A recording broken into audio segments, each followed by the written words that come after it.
Bon, une fois évidemment qu'on a trouvé cette équation, on va s'en servir. Alors tout simplement, on veut déterminer la pression P1 à 10 mètres d'altitude, sachant que la pression au sol P0 est égale à 10 puissance 5 pascal. On rappelle, à qui veut bien l'entendre, que la pression, l'unité légale, c'est le pascal.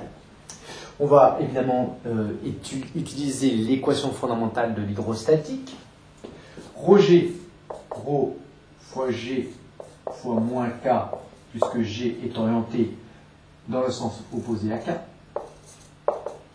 est égal à la variation de pression par rapport à Z, dp sur dz fois le vecteur K. Autrement dit, ça nous donne moins ρg égale dp sur dz. Autrement dit, d de p égale moins ρg dz. Il ne reste plus qu'à intégrer ceci. Nous intégrons la pression P de P0 à la valeur P1, qui correspond au bande d'intégration Z égale 0 à Z égale 10 mètres. La primitive de 1, c'est P, primitive par rapport à la variable P.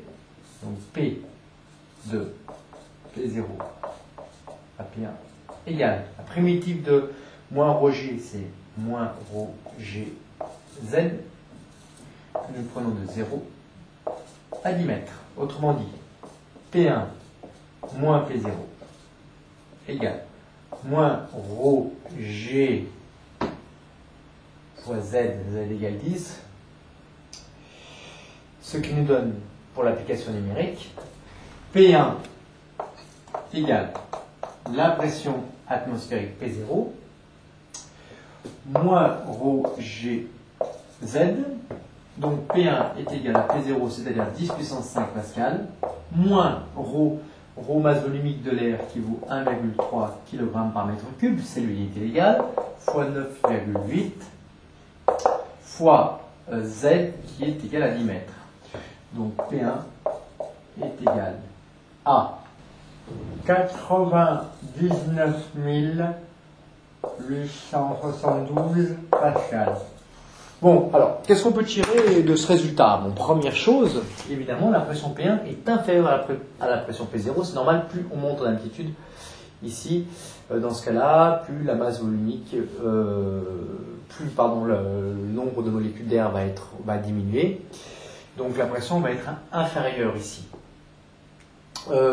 Ensuite, on voit que si on monte de 10 mètres, finalement, la pression P1, elle est quand même peu différente de P0.